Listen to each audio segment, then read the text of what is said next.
తప్పించుకు తిరుగువాడు ధన్యుడు Sumathi.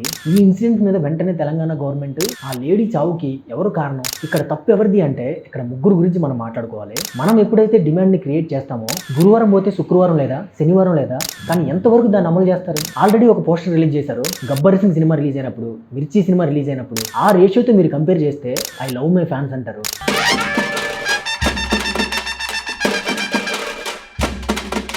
Hello guys, welcome back to Pettagadulu podcast. This is Harikrishna Kadiyala. Video start చేసే ముందు మీకు ఒక 2 సామెతలు చెప్తాను, 2 స్టేట్మెంట్స్ అనుకోండి. తప్పించుకు తిరుగువాడు ధన్యుడు సుమతి, చేతులు కాలేక ఆకులు పట్టుకోవడం. ఈ 2 స్టేట్మెంట్స్ నేను ఎందుకు ఇచ్చాను అనేది మీరు ఈ వీడియో చూసేలోపు మీకే అర్థమవుతుంది.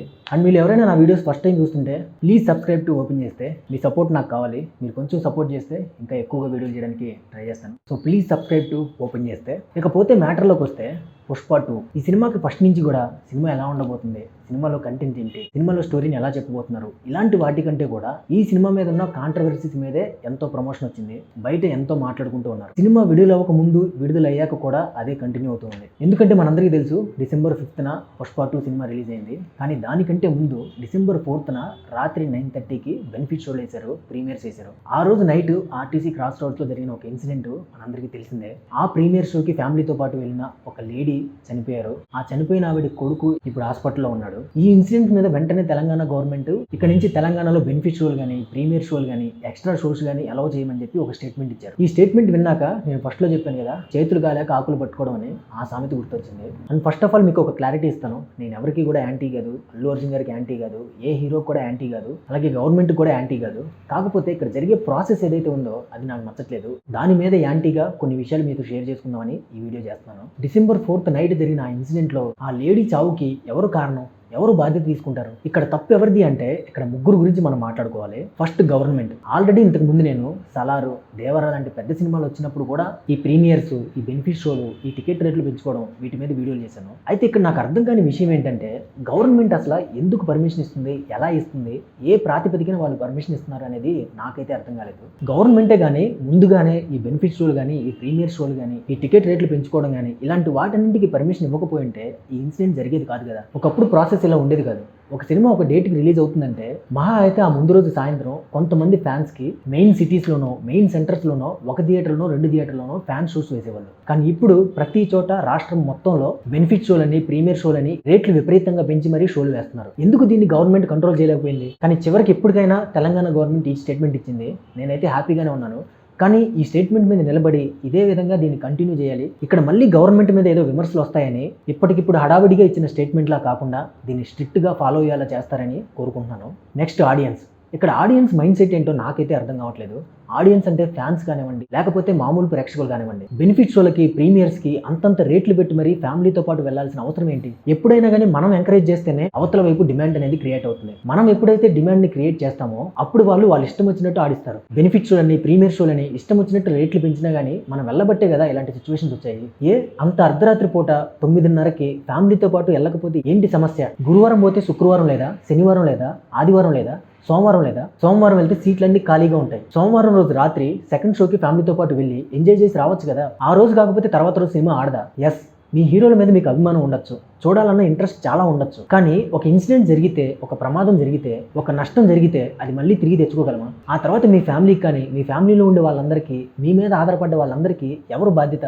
ఇప్పటికిప్పుడు గవర్నమెంట్ కానీ లేకపోతే ఆ హీరోలు కానీ మాది బాధ్యత అని చెప్తారు. కానీ ఎంతవరకు దాన్ని అమలు చేస్తారు? కాబట్టి ఇక్కడ ఆలోచించాల్సింది ఒక నార్మల్ ఆడియన్స్, ఫ్యాన్స్. ఇక్కడ ఫ్యాన్స్కి, ఆడియన్స్కి నేను చెప్పేది ఏంటంటే వాళ్ళు బెనిఫిట్ షోలు, ప్రీమియర్ షోలు వేస్తారు. కానీ అక్కడ నో సేఫ్టీ, నో ప్రికాషన్స్. ఇది ఎలా ఉంటుందంటే మనమే డబ్బులు ఇచ్చి మరీ ప్రమాదాన్ని, చావుని కొని తెచ్చుకున్నట్టు ఉంటుంది. నెక్స్ట్ హీరోస్, ప్రొడ్యూసర్స్, ఆ ప్రొడక్షన్ హౌస్. ఎందుకని మీరు బెనిఫిట్ షోలని, ప్రీమియర్ షోలని ఇష్టం వచ్చినట్టు రేట్లు పెంచి మరీ షోలు వేస్తున్నారు? మీ సినిమా మీద నమ్మకం లేదా? లేకపోతే 2 వారాల కంటే మించి ఆడదని కాన్ఫిడెన్స్ లేదా? అలాగే ప్రొడ్యూసర్స్ ఇష్టం వచ్చినట్టు డబ్బులన్నీ సినిమా మీద గుమ్మరించడం ఎందుకు? ఆ తర్వాత ఆ డబ్బుల్ని రికవరీ చేసుకోవడానికి ఇష్టం వచ్చినట్టు రేట్లు పెంచడం ఎందుకు? దాన్ని ఆడియన్స్ మీద, ఫ్యాన్స్ మీద బలవంతంగా రుద్దడం ఎందుకు? ఇలా ఎందుకు చేస్తున్నారు? ఫస్ట్ డే కలెక్షన్స్ కోసమా? ఫస్ట్ వీక్ కలెక్షన్స్ కోసమా? ఆల్రెడీ ఒక పోస్టర్ రిలీజ్ చేశారు, ఇండియన్ సినిమాలో ఉన్న రికార్డ్స్ అన్ని బద్దలు కొట్టింది అని. ఎందుకు బద్దలు కొట్టదు? ఒక సినిమాకి టికెట్ రేటు 500 నుంచి స్టార్ట్ చేసి 800, 1200 టికెట్ రేట్లు పెడితే ఎలాంటి రికార్డ్స్ అయినా, ఏ రికార్డ్స్ అయినా బద్దలు కొడుతుంది. కానీ అది నిజంగా రికార్డు క్రియేట్ చేసినట్టేనా? For example Baahubali cinema release అయినప్పుడు టికెట్ రేట్లు ఎంత ఉన్నాయి? అత్తారింటికి దారి బాహుబలి సినిమా రిలీజ్ అయినప్పుడు, శ్రీమంతుడు సినిమా రిలీజ్ అయినప్పుడు, గబ్బర్ సింగ్ సినిమా రిలీజ్ అయినప్పుడు, మిర్చి సినిమా రిలీజ్ అయినప్పుడు టికెట్ రేట్లు ఎంత ఉన్నాయి? ఆ రేషియోతో మీరు కంపేర్ చేస్తే ఈ రికార్డ్ అనేది ఎందుకు పనికిరాదు? ఇది అసలు ఎంతవరకు కరెక్ట్? మిగతా సినిమాలు కలెక్షన్స్ రావట్లేదా? ఫర్ ఎగ్జాంపుల్ చూడండి, హనుమాన్ సినిమా ఉంది, రీసెంట్గా లక్కీ భాస్కర్ సినిమా ఉంది, బలగం సినిమా ఉంది, అమరన్ సినిమా ఉంది, సత్యం సుందరం సినిమా ఉంది. వీటన్నింటికి కలెక్షన్స్ రాలేదా? తక్కువ బడ్జెట్ లో సినిమాలు తీసి 3 రెట్లు 4 రెట్లు 100 కోట్లు 300 కోట్లు 400 కోట్లు కలెక్షన్స్ కూడా వచ్చాయి. అంత చిన్న సినిమాలే అంత కలెక్షన్స్ వచ్చినప్పుడు ఒక పెద్ద ఫ్యాన్ బేస్, ఇంత స్టార్డమ్ ఉన్న సినిమాలకి ఎందుకు రావు కలెక్షన్స్? ఈ విధంగా టికెట్ రేట్లు పెంచితే ఒక నార్మల్ ఆడియన్స్ ఎలా ఆలోచిస్తాడో తెలుసా? అంతెందుకు, ఫర్ ఎగ్జాంపుల్ నన్నే తీసుకుందాం. నేను దేవరా సినిమా కానీ పుష్ప 2 సినిమా కానీ ఫస్ట్ డే వెళ్ళి చూద్దాం అనుకున్నాను. వెళ్తే నేను ఒక్కనే వెళ్ళను కదా, నాతో పాటు నా ఫ్రెండ్ ఇంకొక 2-3 కలిసి వెళ్తాం కదా థియేటర్కి. ఎప్పుడైతే దేవరా పుష్ప 2 టికెట్ రేట్లు చూశానో వెళ్ళాలనుకున్నవాడిని కూడా ఆగిపోయాను. ఎందుకంటే ఒక టికెట్ 100 రూపాయలు 150 రూపాయలు ఉంటే ముగ్గురు సినిమాకి వెళ్తే 500లో కంప్లీట్ అయిపోతుంది. అదే టికెట్ 500, 550, 600 పెడితే ముగ్గురు కలిసి సినిమాకి వెళ్ళాలంటే టికెట్ రేట్లు, అక్కడ పార్కింగ్ ఛార్జెస్ ఇవన్నీ కలుపుకొని 2000 అవుతుంది. ఒక నార్మల్ ఆడియన్కి ఎంత సినిమా చూడాలన్న ఇంట్రెస్ట్ ఉన్నా కానీ 2000 పెట్టి సినిమా ఎలా చూస్తాడు? అంతెందుకు, నిన్న మా ఫ్రెండే అన్నాడు, బ్రో పెద్ద సినిమాని థియేటర్లో ఎక్స్పీరియన్స్ చేద్దాం అనుకుంటే ఆ టికెట్ రేట్లు చూసి భయం వేస్తుంది బ్రో అన్నాడు. తనే కాదు, ఇలా చాలా మంది ఒక నార్మల్ ఆడియన్స్ సినిమాకి వెళ్ళాలనుకుని కూడా ఆగిపోయే వాళ్ళు ఉన్నారు. మహా అయితే మీరు పెంచిన ఈ టికెట్ రేట్లకి ఆడియన్స్ లేకపోతే సినిమా చూడాలన్న మరీ ఇంట్రెస్ట్ ఆపుకోలేని వాళ్ళు వెళ్తారు. వాళ్ళు మొత్తంగా ఒక 20-15% మంది ఉంటారు. కానీ ఈ టికెట్ రేట్లు పెంచడం వల్ల 80% ఆఫ్ ఆడియన్స్ ని మీరు మిస్ అయిపోతున్నారు. ఈ చిన్న లాజిక్ ని ఎందుకు అర్థం చేసుకోవట్లేదో నాకైతే అర్థం కావట్లేదు. ఏమైనా అంటే ప్రతి ఫంక్షన్ లో ఐ లవ్ మై ఫ్యాన్స్ అంటారు,